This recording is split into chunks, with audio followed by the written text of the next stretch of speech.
बिस्मिल्लाहिर्रहमानिर्रहीम। अस्सलाम वालेकुम। क्यूस्ट न्यूज़ के साथ मैं हुसैन हुसैन। चलते हैं खबरों की जानिब। सुप्रीम कोर्ट में फौजी अदालतों में सिविलियंस के ट्रायल के फैसले के खिलाफ इंट्रा कोर्ट अपील पर समाअत के दौरान जस्टिस हसन अजहर रिजवी ने वकील से मुकालमा किया कि क्या धमाका करने वाले, मुल्क दुश्मन जासूस के साथ सास-पास करने वाले और आम सिविलियंस में कोई फर्क नहीं, आपको अपने दलाइल में तफरीक करनी चाहिए। सुप्रीम कोर्ट में फौजी अदालतों के केस की समाअत जस्टिस अमीनुद्दीन खान की सरबराही में 7 रुकनी आईनी बेंच समाअत कर रहा है।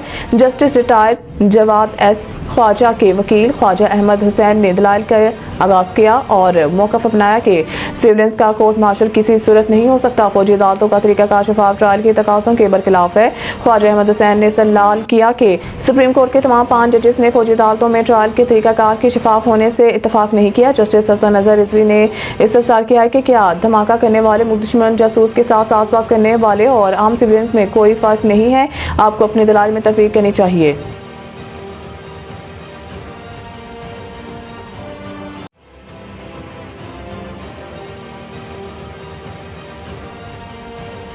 वज़ीर आला सिंध मुराद अली शाह की ज़ेर सदार सिंध काबीना के इजलास में एग्रीकल्चर इनकम टैक्स बिल 2025 की मंजूरी दी गई। एग्रीकल्चर इनकम टैक्स बिल जनवरी 2025 से नाफिज और अमल होगा। वज़ीर आला सिंध मुराद अली शाह ने कहा है कि सिंध हुकूमत ने एग्रीकल्चर इनकम टैक्स से लाइव स्टॉक को शामिल नहीं किया। Agriculture income tax board of revenue BOR के बजाय सिंध रेवेन्यू बोर्ड SPR जमा करेगी। कुदरती आफात की सूरत में एग्रीकल्चर इनकम टैक्स में एडजस्टमेंट होगी।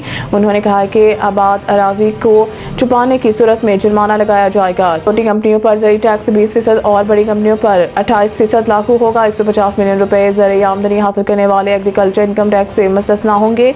ज़री आमदनी 150 मिलियन रुपए तक 200 मिलियन रुपए तक 1% टैक्स लगेगा।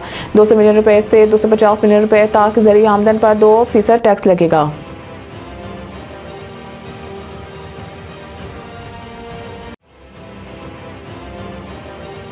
बिजली तकसीम कार कंपनियों ने सहमाही एडजस्टमेंट के तहत 52 अरब रुपए से ज्यादा का रिलीफ आवाम को मुंतकिल करने के लिए नेपरा को दरख्वास्तें जमा करा दी।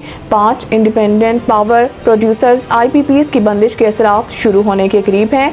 नेपरा के मुताबिक बिजली सार्फिन को 52 अरब 12 करोड़ रुपए के रिलीफ के लिए दरख्वास्तें नेपरा में जमा हो चुकी हैं। नेपरा के मुताबिक बिजली सार्फिन को 52 अरब 12 करोड़ रुपए के रिलीफ के लिए दरख्वास्तें नेपरा में जमा हो चुकी हैं। दरख्वास्तें रवां माली साल के दूसरे सहमाही एडजस्टमेंट कीमत में जमा कराई गई हैं।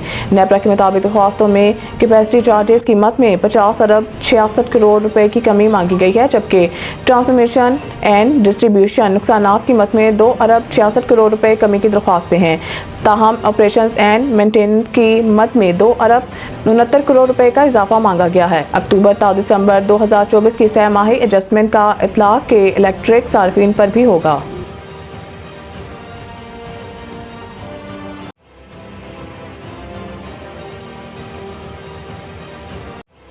कराची पोर्ट ट्रस्ट KPT के अरबों रुपए मालियत की तकरीबन एक इंतहाई अराजी यानी 1448 एकड़ पर तजावजात हैं, जबकि पोर्ट कासिम अथॉरिटी की 30 एकड़ ज़मीन पर गैर कानूनी कब्जा है।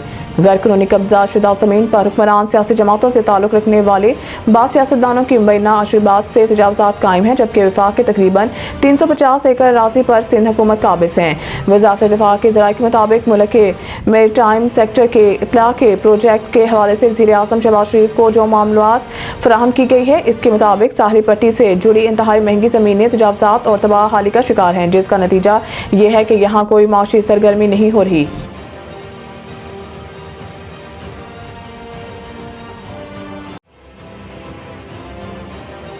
मज़ीद न्यूज़ अपडेट के लिए देखते रहिए क्यूस्ट न्यूज़।